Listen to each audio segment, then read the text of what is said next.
Hello Internet! Once again we are about to dive into the depths of the Tom Dooley murder trial. I know we're all really excited about once again dealing with a 150-year-old murder in an obscure North Carolina county, but Daddy Sage is always interesting, so without much further ado, I pass the word on to him. Enjoy! Hi, this is Daddy Sage. In this video I will give a short presentation of the area in which the events took place in the spring and summer of 1866, and an even briefer description of what you may call the main characters of the case. The relations between these characters and the supporting cast are too complicated to be covered in a video, so feel free to read more on my homepage www.cronsell.net. The paintings and drawings in this video are all done by the late Edith Ferguson Carter of Ferguson, North Carolina, who owned and ran the Whippoorwill Academy and Village in Ferguson until her death in 2014, and who gave me permission to use some of her works as illustrations of this video. Let me start by introducing the place where the events took place. We are in western North Carolina, close to the Tennessee border, in a rural and partly mountainous area, along the banks of the Yadkin River and its tributaries. The events took place in western Wilkes County and eastern Caldwell County. The Yadkin River runs in a generally southern direction from its source near Blowing Rock to its mouth at the Atlantic Ocean, but at this particular stretch it runs in a northeasterly direction. In my video I will call the left-hand side of the river going downstream the north side, and the right-hand side is the south side of the river. The part of Yadkin River between Patterson in Caldwell County and Elkville in Wilkes County are called Happy Valley. Happy Valley is a broad valley surrounded by low mountains. To the north, a spur of Blue Ridge Mountains, to the south, the Brushy Mountains. Low ridges run perpendicular to the river, and between them a lot of small streams flow from the mountains into Yadkin River. Along these streams, small communities grew up like Buffalo Cove, Layton, German Hill, Grandin, Elkville, and Beaver Creek, most of them north of the river, but a few to the south. Through the valley also ran the main thoroughfare between Wilkesboro and Lenoir. No bridges existed at the time, so you had to cross the river at different fords. Tom Dooley was born in a small settlement along the Reedy Branch near Elkville on June 20th, either 1844 or 1845. The sources do not agree on the year. He was the youngest of 6, maybe 7 siblings, and his father was Thomas P. Dooley. His mother was Mary Keaton Dooley. Thomas P. and Mary got married in 1822, and Thomas died in 1854 when Tom was 9 or 10 years old. His older sisters, Anna, Sarah, and maybe a girl called Selina, got married and left home when Tom was little. Anna maybe even before he was born. His brother William also left home and got married. At home was, at this time, Tom, his older brother John, and his sister Eliza. When Tom was 13 or 14 years old, he started a sexual relationship with neighboring Ann Foster, 1 year older than he. And this video contains quite a few legend killers. Like the first one here, Ann did not marry James Melton while Tom was at war. She married him in 1859, 2 years before the war began. Even married, Anne and Tom continued their relationship. And another legend killer. Tom joined the Confederate Army in March 1862, not after learning that his brothers had been killed, but at the same time as his older brother William, and months before John. Tom and William served in the 42nd North Carolina Infantry Company K. In 1864, Tom got promoted to drummer. John served in the 18th North Carolina Infantry, recruited in Statesville, and never served together with Tom. John died as the first of the brothers. He died from pneumonia in Richmond in January 1863 after having been hospitalized for a couple of months. Tom was also hospitalized 3 times, 2 times with recurring fever, probably typhoid or malaria, once after being wounded at the Battle of Petersburg.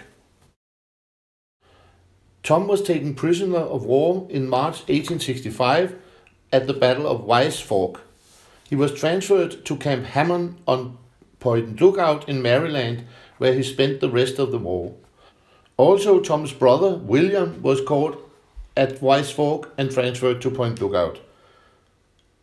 Anne's husband, James Melton, was caught in Richmond when Richmond fell and also transferred to Point Lookout, but spent most of his time there at the infirmary recovering from wounds. After the war, Tom signed an oath of allegiance to the Union and was released on June 15, 1865, 10 days after his brother William had died of typhoid fever in the prison infirmary. At his release form, he is described as being 5'9", curly brown hair and blue eyes. Tom returned to Reedy Branch, and his mother and his older sister Eliza, who never married but stayed with her mother and later with her sister. Their house was a bit bigger than most houses in the mountainous part of the county.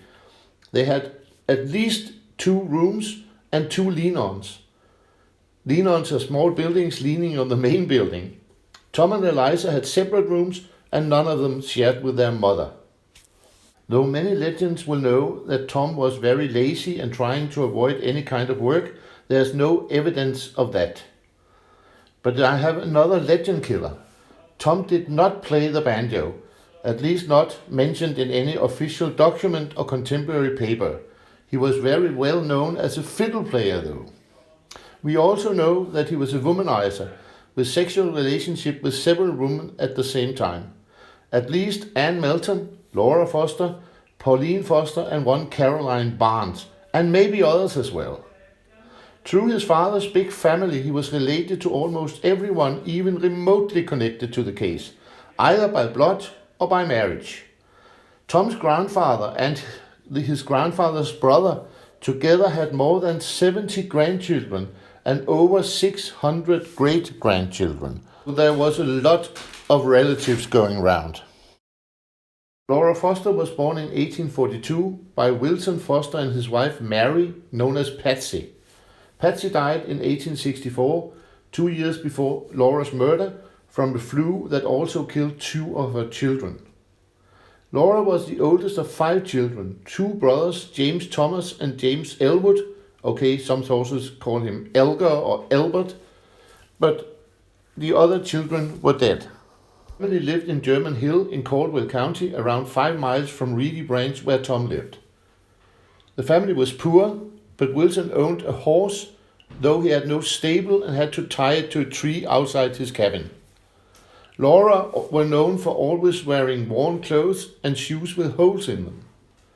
Wilson probably worked as a sharecropper with one of the wealthy landowners. He didn't own his own land and had no personal property, though he may have had at an earlier date before the war. Laura's older brother probably worked as a farm laborer, and Laura was known for her weaving skills and may have done laundry for the wealthy as well. During the trial, it was told that Laura had very broad cheekbones and large front teeth with a recognizable gap between them. Besides from that, the only description of her is from a later time. She was described as having brown hair and blue eyes. She was not the innocent girl that legend know, but was known in the community as a girl with round heels, meaning that she was promiscuous. Even her father believed that she might have had a relationship with a black man, which was not comme il faut at that time. And a final legend killer about Laura. She was not the sister nor the first cousin of Anne Melton, but a distant relative, maybe a 3rd or 4th cousin. Anne Melton was named as the other woman in the Eternal Triangle. She was born on May 8, 1843, making her 33 at the time of the murder. Her real name was Angeline Pauline Melton. She was born Foster or maybe Triplet. Different sources has different names for her. In the 1850 census, she was known as Anne Triplet, but in her marriage record from 1859, she was known as Anne Foster.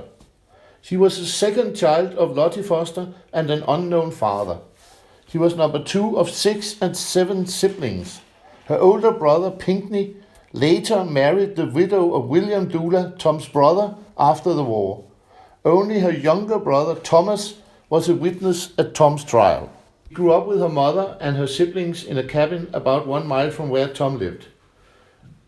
At an early age, she started a relationship with Tom Dooley, even before she was married, and after her marriage to James Melton, the relationship continued. And another legend killer, James Melton, who the legends claim was an older man, was only 20 when he married Anne in June 1859. That I don't call an older man, even if he was older than Anne's 15. In 1861, they had a daughter, Martha Jane, and in 1871, 10 years later, they had another daughter called Ida Vaughan. In April 1861, almost a year before Tom Dooley joined the army, James did. He was enrolled in the 26th North Carolina Infantry. He was wounded a couple of times, including on the first day of the Battle of Gettysburg, which may very well have saved his life, as he took no more part in the battle. During Pickett's charge on the third day of the battle, most of the regiment was wiped out and only 8 men were left standing when the battle was over. James was later taken prisoner while in Richmond Hospital and taken to Camp Hammond like Tom, and was released 2 weeks later than Tom. When James returned, he took up farming, but he also worked as a cobbler, a carpenter and a wagon maker. He was not wealthy though, as the legend claims. He didn't own his own land and he had no personal estate. Like Laura, Anne was rumored to have an active sex life, and not only with Tom and her husband, but with other men as well. She may even have had other children, but there's no record of that anywhere.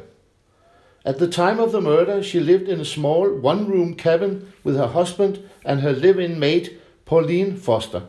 Her daughter is not mentioned at all during trial, not even when Pauline tells who slept in which bed in the cabin. Martha Jane may have lived with her grandmother at that time, but nobody knows. A New York Herald reporter described her, and that is, I quote, "She is apparently about 25 years of age, is the illegitimate daughter of one Carlotta Foster, and is a most beautiful woman.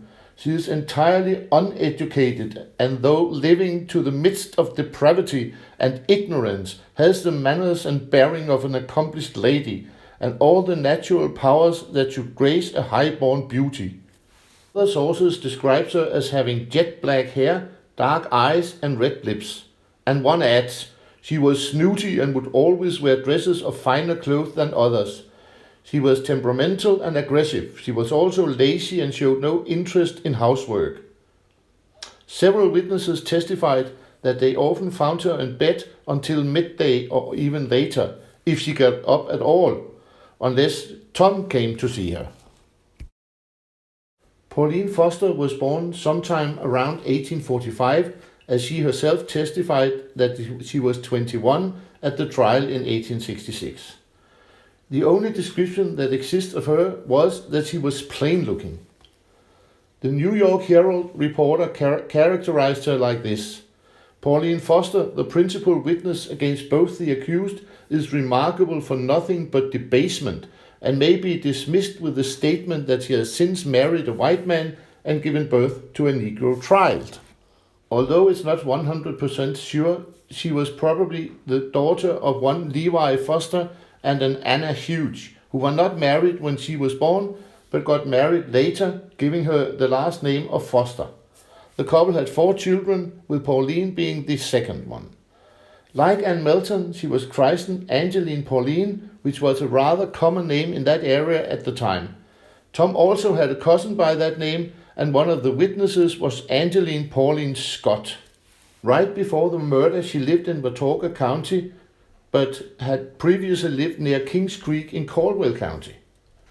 Levi, her father, was an illegitimate son of John Dooley, Tom Dooley's uncle, making him Tom's cousin, and therefore Pauline was Tom's first cousin once removed. This relationship was not mentioned at the trial, only her relationship with Anne and Laura. Levi's mother was probably Mary Foster, a daughter of Laura Foster's great uncle, making Laura and Pauline's second cousins once removed. Pauline stated that she was a distant relative of Anne Melton, but not how they were related. She may have been fourth or second cousin of Anne's. She came to Elkville officially to visit her grandfather, but actually to seek out Dr. Carter to be treated for a syphilis that she had achieved back home in Watauga County. She accepted an offer to work the summer as a farm laborer to James Melton for the sum of $21 to pay her doctor's bill.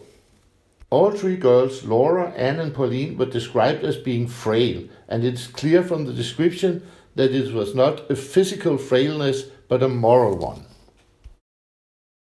Notice there are no pictures of Bob Cummings. The whole chapter is a legend killer, as there was no Bob Cummings actually. Legend claims that Bob Cummings, some legends call him Bob Grayson, was a Yankee schoolteacher that came to Elkville after the war, or maybe he was the sheriff of Wilkes County. But let me tell you, there were no schools in Elkville, in Grandin, or German Hill. He may have been a private tutor though, we don't know that. We know all the sheriffs in Watauga, Caldwell, Burke, Alexander, Iredell and Wilkes counties, and he was not one of them. His name never appeared on any witness list from the trial and was never mentioned by any other witnesses. He is not to be found in any census record or any other official records from the time.